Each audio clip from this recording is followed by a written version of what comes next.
आज म तपाईलाई केही कुरा भन्न गइरहेको छु जो मलाई लागेको छ। मेरो मनभित्रको कुराहरू आज तपाईलाई खोल्न मन लागिरहेको छ, तपाईलाई भन्न मन लागिरहेको छ, जुन एउटा कुण्ठा पनि भएर बसिरहेको छ। जीवन नि भोगाइ हो, जीवन भोगाइ नै रहेछ। यो वाक्य मैले पहिलो पटक सुन्दा मलाई लाग्थ्यो यो त केवल एउटा बुढा मानिसहरूले भन्ने कुरा हो। धेरै दुःख देखेको, धेरै हार खाएको, धेरै सपना गुमाएको मानिसहरूले बनाएको एउटा थाकेको निष्कर्ष हो। तर समयले मलाई सिकायो जीवन वास्तवमै भोगाइरहेछ। किताबमा पढिने सिद्धान्त होइन, अरूलाई सुनाउने उपदेश होइन, फेसबुकको स्ट्याटस होइन। जीवन त भित्रभित्रै महसुस गरिने एउटा यात्रा रहेछ, जहाँ हरेक मानिस आफ्नै कथा बोकेर हिँडिरहेको हुँदो रहेछ। हामी जन्मिन्छौँ रोएर, त्यो रुवाईसँगै सुरु हुन्छ सङ्घर्ष। कसैले सुनको चम्चा लिएर जन्मिन्छ, कसैले भोक बोकेर, कसैको पहिलो खेलौना महँगो कार हुन्छ, कसैको पहिलो साथी धुलो। तर अन्ततः सबैले एउटै कुरा सिक्नुपर्छ, बाँच्न सजिलो छैन। अनि त्यही कठिनाइसँग जुझ्दै जाँदा जीवनले हामीलाई भोगाउन थाल्छ, पेल्न थाल्छ, कुल्चिन थाल्छ, थिच्न थाल्छ, घरिघरि उचाल्न थाल्छ। सानो हुँदा नि मलाई के लाग्थ्यो भने ठुलो भएपछि सबै सजिलो हुन्छ। पैसा कमाइन्छ, जे मन लाग्यो त्यही गरिन्छ, जहाँ चाहियो त्यही पुगिन्छ, कसैले रोक्न नि सक्दैन, जे पनि गर्न सकिन्छ। तर यो चाहिँ कसैले भनेन कि ठुलो हुनु भनेको जिम्मेवारीको भारी बोकेर हिँड्नु पनि हो।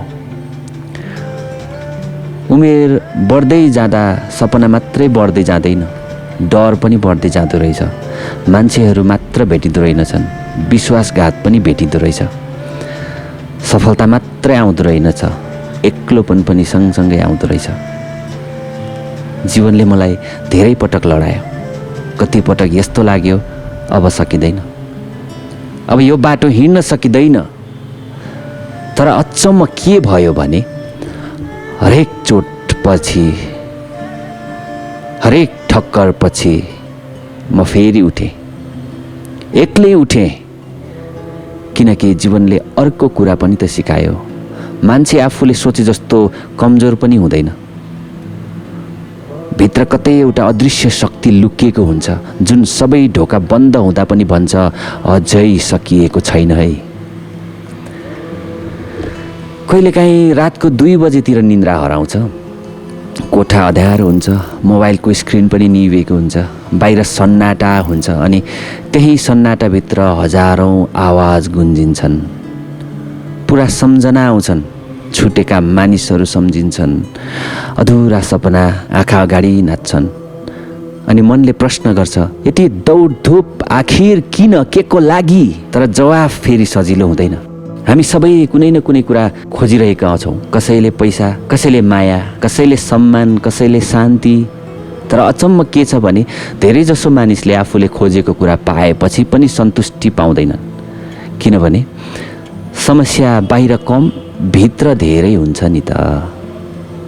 मान्छेले संसार जित्न खोज्छ, तर आफ्नै मनसँग हारिरहेको पत्तै पाउँदैन। जीवनले अर्को अनौठो कुरा पनि देखायो है, समयभन्दा ठुलो शिक्षक कोही पनि हुँदैन। समयले सबै बदल्छ। आज जसले तिमीलाई बेवास्ता गर्छ, भोलि तिमीलाई खोज्न सक्छ। आज जो तिम्रो नजिक छ, भोलि अपरिचित बन्न सक्छ। आजको पीडा भोलिको शक्ति बन्न सक्छ, अनि आजको खुसी पनि सधैँ सधैँ टिकिरहँदैन। हामी मान्छेहरू फेरि अनौठो छौँ के। खुसी हुँदा समय छिटो बितोस् जस्तो लाग्छ, दुखी हुँदा समय रोकिन्छ। सफलता पाएपछि संसार सानो लाग्छ, असफल हुँदा आफू नै सानो लाग्छ।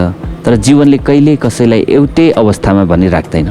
यो निरन्तर बगिरहने नदी हो, रोक्न खोजे पनि बग्छ, समात्न खोजे पनि फुत्किन्छ, दबाउन खोजे पनि निस्किन्छ। म कहिलेकाहीँ सडकमा हिँडिरहेका मानिसहरू हेर्छु, कसैको अनुहारमा हाँसो हुन्छ, कसैको आँखामा थकान, कसैले ठुलो सपना बोकेको हुन्छ, कसैले केवल आजको खाना कसरी जुटाउने भन्ने चिन्ता गरिरहेको हुन्छ। अनि त्यति बेला महसुस हुन्छ हरेक मानिस कुनै न कुनै युद्ध लडिरहेको छ। बाहिरबाट देखिँदैन, तर भित्र भित्रभित्रै सबै थाकेका छन्। जीवनले सम्बन्धको वास्तविकता पनि देखाउँछ। सबै साथ दिन आउनेहरू आफ्ना हुँदैनन् अनि सबै टाढा जानेहरू पराई पनि हुँदैनन्। कतिपय मानिसहरू केवल आवश्यकताका लागि नजिक आउँछन्, काम सकेपछि हराउँछन्। तर केही मानिसहरू यस्ता पनि हुन्छन् जो अँध्यारो समयमा हात समातेर बस्छन्। उनीहरू धेरै हुँदैनन् तर जीवनको अर्थ उनीहरूले नै बचाइराख्छन्। मायाको कुरा गर्दा झन् जीवन जटिल हुन्छ। माया केवल गीतमा जस्तो मिठो हुँदैन नि। यसमा प्रतीक्षा हुन्छ, असुरक्षा हुन्छ, त्याग हुन्छ, आँसु हुन्छ। कहिलेकाहीँ त माया भएर पनि मानिसहरू सँगै रहन सक्दैन। परिस्थिति, समय, दूरी सबैले बीचमा पर्खाल बनाइदिन्छ अनि केही प्रेम कथाहरू अन्त्य नभए पनि अधुरा रहन्छन्।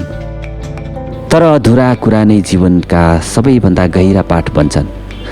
सबै पाएको मानिसभन्दा धेरै कुरा गुमाएको मानिस परिपक्व हुन्छ, किनकि घुमाइले मानिसलाई सोच्न सिकाउँछ, पीडाले संवेदनशील बनाउँछ अनि एक्लोपनले आफ्नै आत्मासँग भेट गराउँछ। आजको दुनियाँमा मानिसहरू धेरै व्यस्त छन्। सबै दौडिरहेका छन्। कसैले करियरको पछि, कसैले प्रतिष्ठाको पछि, कसैले अरूलाई प्रभावित पार्ने प्रयासमा।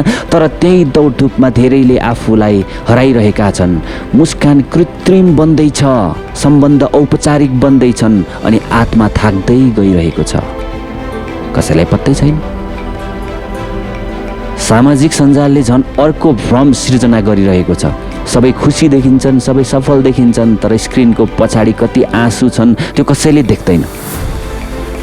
मान्छेले आफ्नो वास्तविकता लुकाएर प्रदर्शन गर्न सिकेको छ अनि त्यही प्रदर्शनको भिडमा धेरै मानिस आफूलाई अरूसँग तुलना गरेर भित्रभित्रै टुटिरहेका छन्।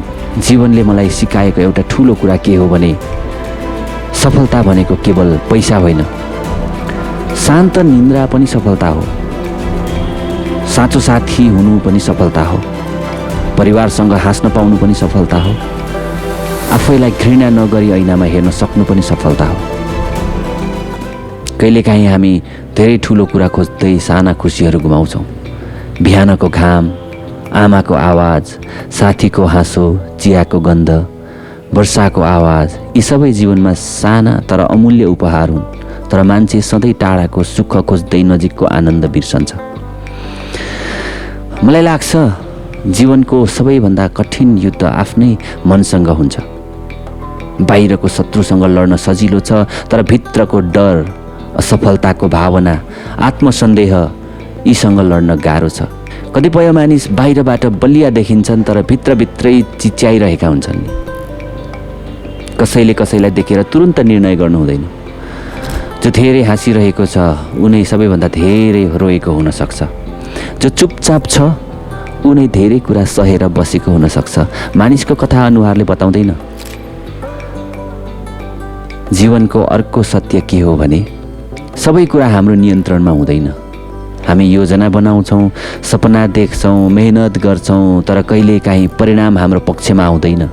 अनि त्यति बेला स्वीकार गर्न सिक्नुपर्छ हर कुरा जित्नका लागि मात्र हुँदैन, केही कुरा हामीलाई बदल्नका लागि पनि हुन्छन्। बुढेसकाल नजिकिँदै जाँदा मान्छेको सोच बदलिन्छ। जुन कुरालाई कहिले महत्त्वपूर्ण ठानेको थिएन त्यही कुरा अमूल्य लाग्न थाल्छ।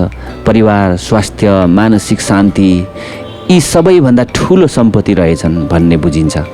तर धेरैजसो मानिसले यो कुरा ढिलो बुझ्छन्। हामी जन्मदा कोही लिएर आउँदैनौँ, मर्दा केही लिएर जाँदैनौँ। यो बीचको समयलाई नै जीवन भनिँदो रहेछ। अनि यही बीचको यात्रामा हामी रोइरहेका हुन्छौँ, हाँसिरहेका हुन्छौँ, प्रेम गरिरहेका हुन्छौँ, केही पाइरहेका हुन्छौँ, केही गुमाइरहेका हुन्छौँ, सिकिरहेका हुन्छौँ। कहिलेकाहीँ म सोच्छु यदि जीवनमा कुनै पीडा नै नभएको भए के खुसीको मूल्य बुझिन्थ्यो? यदि अँध्यारो नभएको भए उज्यालो यति सुन्दर लाग्थ्यो? सायद होइन। त्यसैले जीवनले सुख दिन्छ ताकि हामी बलिया बनौँ, एक्लोपन दिन्छ ताकि आफूलाई चिनौँ, हार दिन्छ ताकि जितको अर्थ बुझौँ। अन्ततः जीवन कुनै गन्तव्य पनि होइन रहेछ, यो त यात्रा रहेछ। यहाँ पूर्णता खोज्नुभन्दा अनुभव सङ्कलन गर्नु महत्त्वपूर्ण हुँदो रहेछ। किनकि अन्तिम समयमा मानिसले ब्याङ्क ब्यालेन्स सम्झँदो रहेनछ, उसले बिताएको क्षणहरू सम्झिँदो रहेछ। कसलाई माया गर्यो, कसको साथ पायो, कसले धोका दियो, कसको लागि रोयो, यही कुरा सोच्दो रहेछ। जीवन भोगाइरहेछ, यसमा चोट रहेछ तर सिकाइ पनि रहेछ, यसमा आँसु रहेछ फेरि मुस्कान पनि रहेछ, यसमा बिछोड रहेछ फेरि भेट पनि रहेछ, यसमा अँध्यारो रहेछ तर उज्यालो र आशा पनि हुँदो रहेछ। र सायद यही मिश्रणले जीवनलाई सुन्दर बनाउँदो रहेछ। शुभ पल।